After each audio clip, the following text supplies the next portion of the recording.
So now we are going to discuss regarding the reciprocating pump. So reciprocating pump, actually it is it is very similar to our hand pump, okay, which we used to have in the olden days, where we pump press down to lift the water up and we pull up to deliver the water. So that mechanism is being automated here using the motor. So electric motor receives the electrical energy and it converts into mechanical, and we have the rotating wheel which transfer the rotating motion of the motor to the pump. So we have some mechanism inside this setup which converts the rotary motion into reciprocating motion of the piston. So generally these types of pumps are used for very low head. So nowadays it is very rarely used because we have advanced centrifugal pump and submersible pump, but still it is worth to discuss the piston pump. So this pump is called positive displacement pump, meaning wherever we have the piston movement, the water will be displaced. So the water will be displaced positively, and hence the name positive displacement pump. So this is the wheel, and we have the converting mechanism here.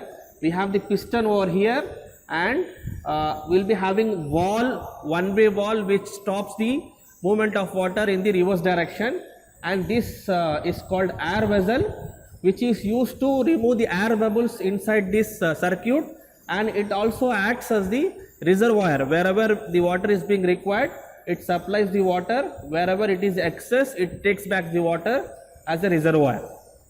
And for measurements, we have two pressure gauges. One is the gauge pressure, another one is over there, so that is the suction pressure gauge. So to measure with what pressure the water is being sucked in, and this is to take with what pressure the water is being delivered to the overhead tank.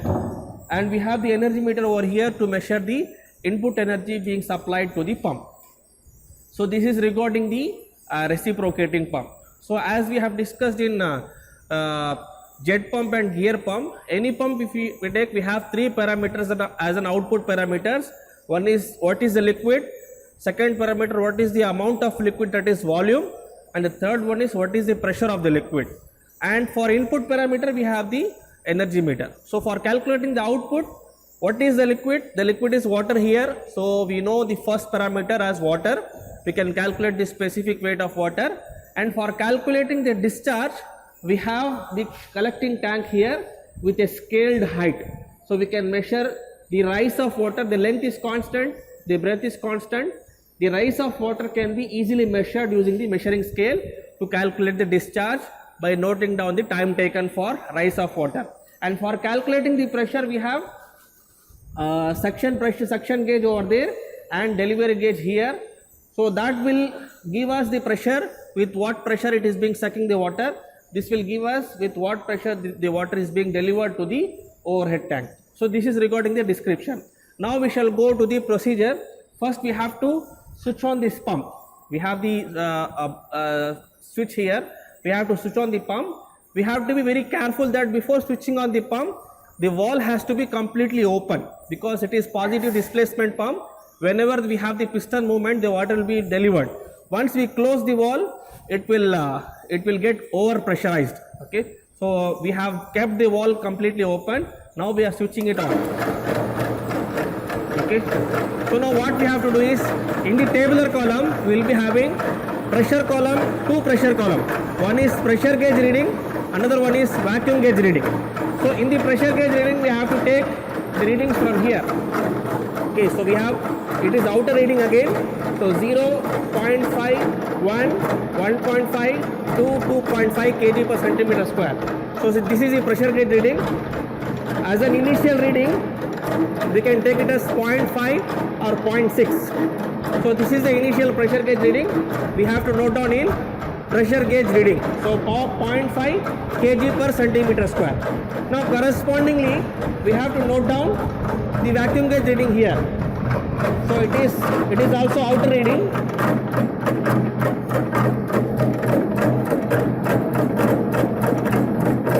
So it is almost 600 mm of Hg, which is being displayed in red color.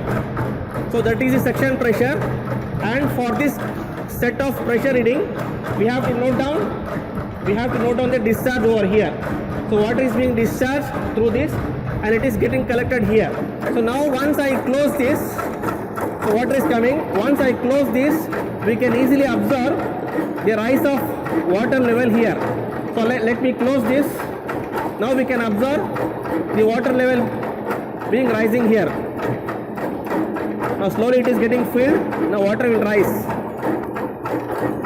Now we can observe here water is coming. Now we have to start at some reading and from there 2 centimeter rise we have to note down the time. Now let me start at 1. Now I have started. I have my stopwatch. I have started. So 2 till 3 it comes. So it is increasing. So exactly it comes. Yes, it has come to 3. I have stopped the stopwatch. Now once I note on the reading, I have to open this one. So this is my first reading. So as a second reading, what I have to do is I have to close this wall. So once I close this wall, the pressure will rise. So it is open.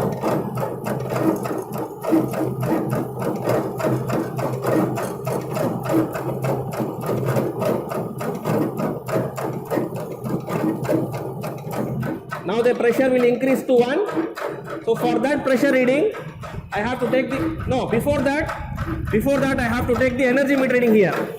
So for the first set of reading, the red mark is coming here. So I have to start when the red mark comes.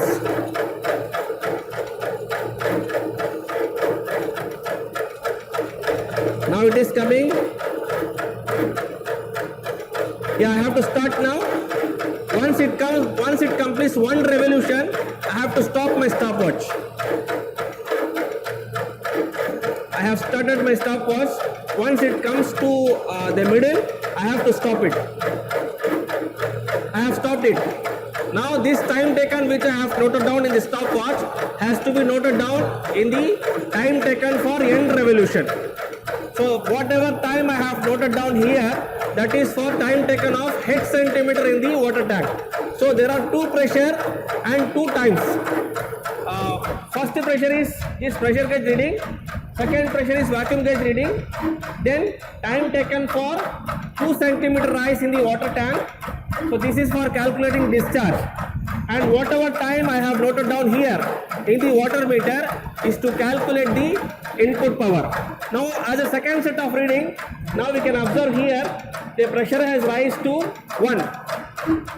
I have to take the corresponding vacuum gauge reading from the vacuum gauge. Then time taken for 2 centimeter, time taken for 1 revolution. Then I have to close this wall.